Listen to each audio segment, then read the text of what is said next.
Assalamualaikum warahmatullahi wabarakatuh. Bertemu kembali dengan saya, Ibu Siti Tienti Wahyuni Nasution, Magister Pemikiran Islam dalam bidang studi Sosiologi di SMA Islam An-Nizam, Medan. Apa kabar anak-anak? Semoga semua dalam keadaan sehat walafiat, tetap semangat belajar sosiologi. Karena sosiologi wonderful. Norma sosial. Norma adalah aturan atau ketentuan yang mengikat warga kelompok dalam masyarakat.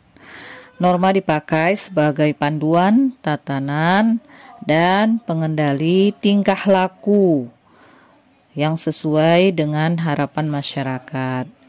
Kaidah atau norma yang ada di dalam masyarakat adalah aplikasi atau perwujudan dari nilai-nilai yang dianut oleh masyarakat. Contohnya, di sekolah terdapat norma yang melarang siswa menyontek.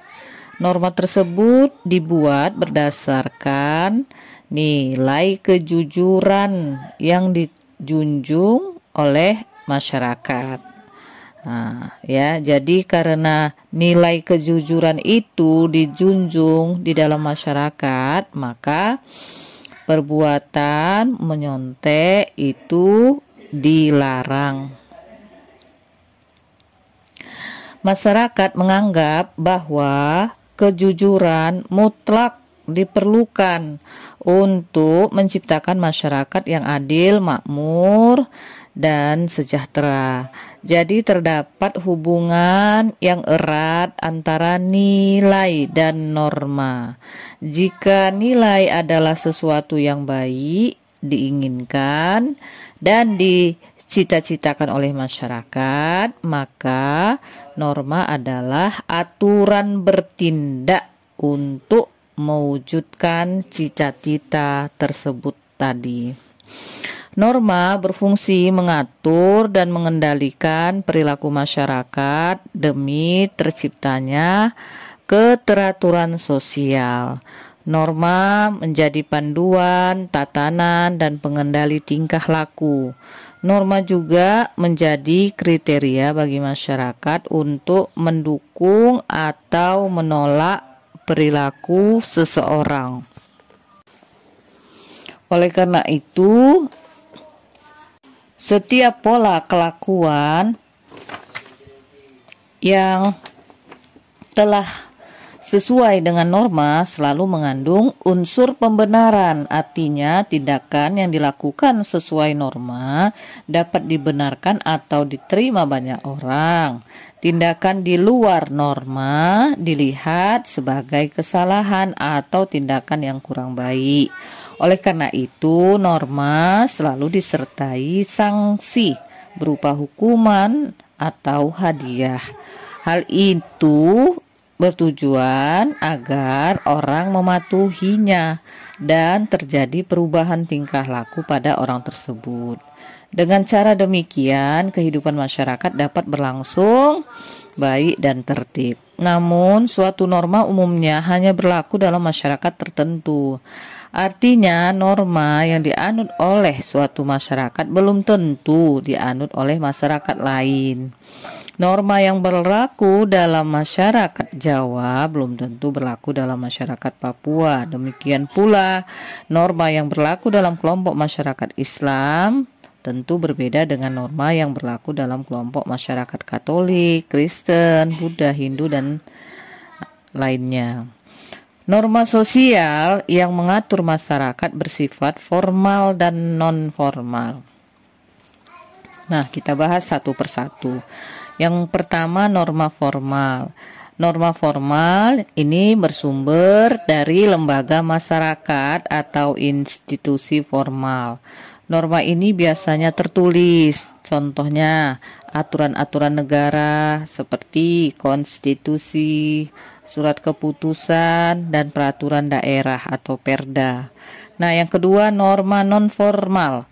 Biasanya tidak tertulis dan jumlahnya lebih banyak dan dari norma formal. Contoh kaidah dan aturan yang terdapat di masyarakat seperti pantangan-pantangan, aturan keluarga, dan adat istiadat.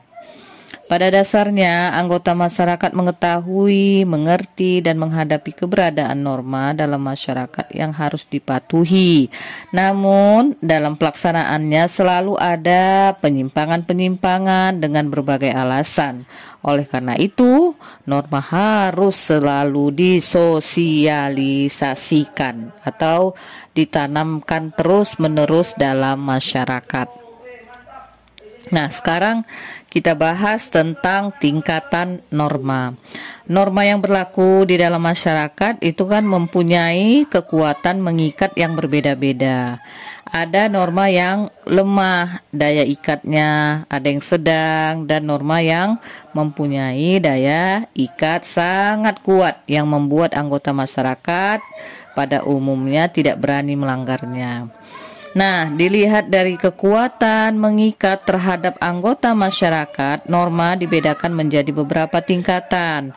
Tiap tingkatan norma memiliki kekuatan memaksa yang berbeda. Pertama, cara atau usage, ya. Cara atau usage adalah norma yang paling lemah daya pengikatnya, karena orang yang melanggar hanya mendapat sanksi dari masyarakat berupa cemoohan atau ejekan. Cara mengacu pada suatu perbuatan yang berkaitan dengan hubungan antar individu dalam masyarakat. Contoh, orang yang bersendawa atau berdecap ketika sedang makan dan meludah atau mengeluarkan ingus di sembarang tempat. Sanksi terhadap tindakan ini hanya berupa teguran. Nah, yang kedua, kebiasaan atau folkways adalah aturan dengan kekuatan mengikat yang lebih kuat daripada usage. Kebiasaan adalah perbuatan yang dilakukan berulang-ulang sehingga menjadi bukti bahwa orang yang melakukannya menyukainya dan menyadari perbuatannya. Kebiasaan-kebiasaan yang dilakukan oleh sebagian besar anggota masyarakat disebut sebagai tradisi dan menjadi identitas atau ciri dari masyarakat tersebut. Contoh, mematuhi orang tua, menggunakan tangan kanan apabila hendak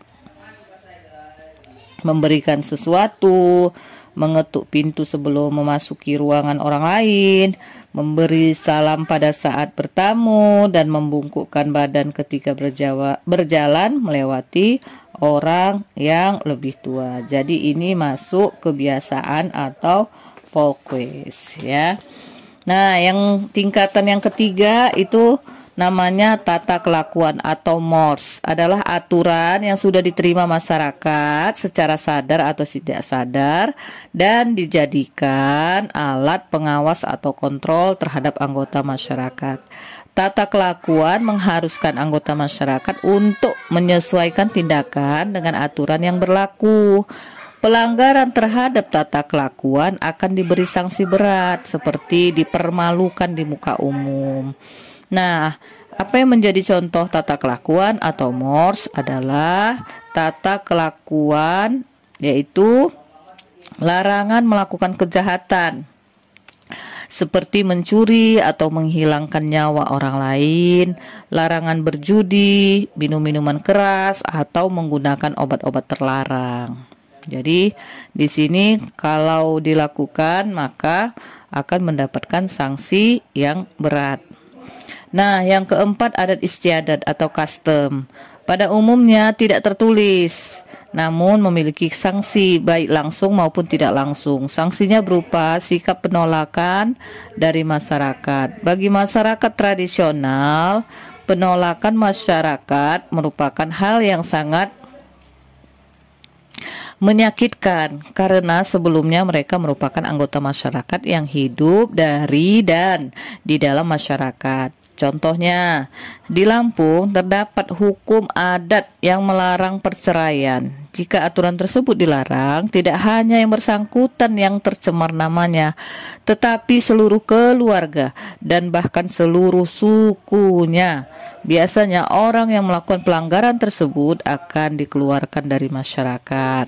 Contoh lain ya, hukum adat di Aceh melarang laki-laki dan perempuan yang bukan suami istri atau keluarga berada dalam satu ruangan. Orang yang melanggarnya akan dihukum cambuk. Nah, demikian ya tentang tingkatan norma. Berikut kita masuk bahasan tentang jenis norma. Selain dibedakan ke dalam tingkatan tadi ya, norma-norma yang berlaku di masyarakat dapat diklasifikasikan menjadi 5 jenis.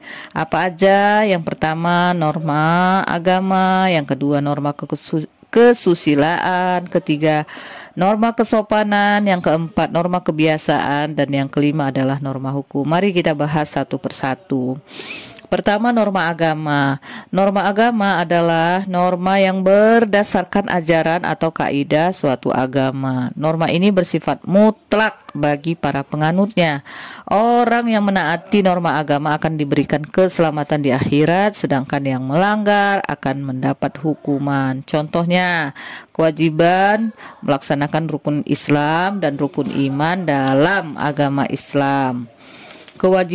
Kewajiban menjalankan 10 perintah Tuhan ya dalam agama Kristen, dan kepercayaan terhadap reinkarnasi, yaitu kelahiran kembali bagi manusia yang telah meninggal sesuai dengan karmanya di masa lampau dalam agama Hindu. Norma kesusilaan adalah norma yang didasarkan pada hati nurani atau akhlak manusia. Norma ini bersifat universal, artinya setiap orang di dunia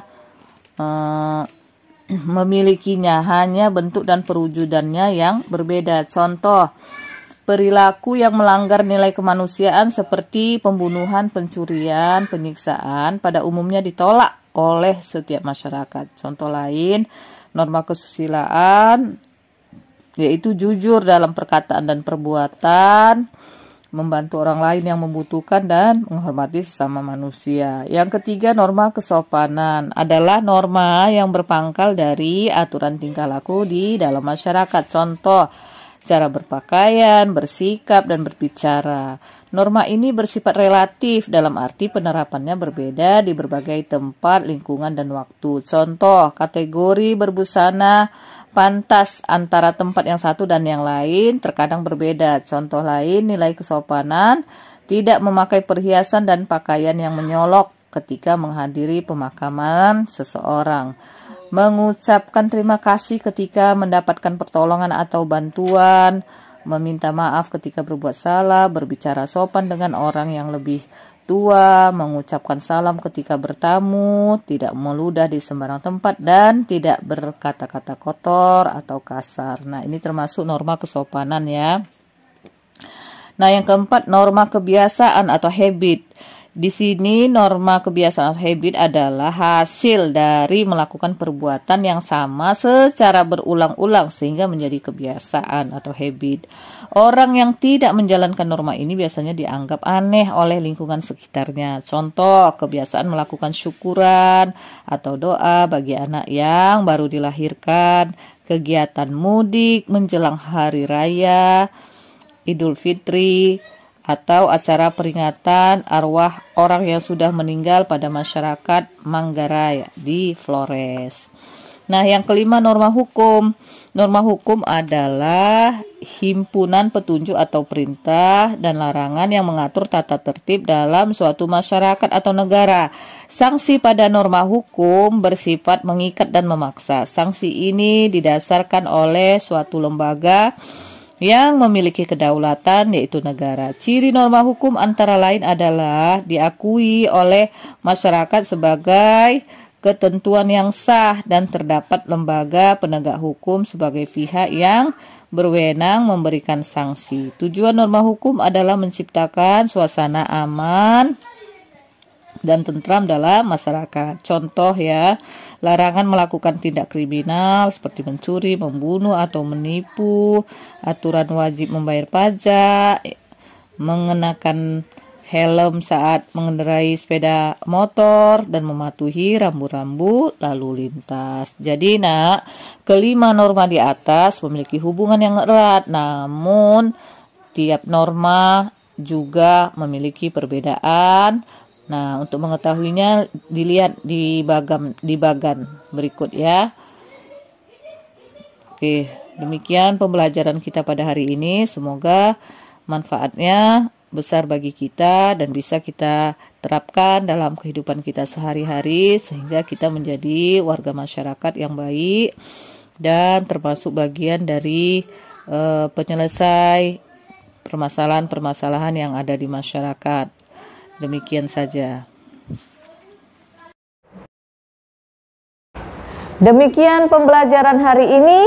Sampai jumpa di video pembelajaran berikutnya. Jangan lupa like, comment, and share video ini.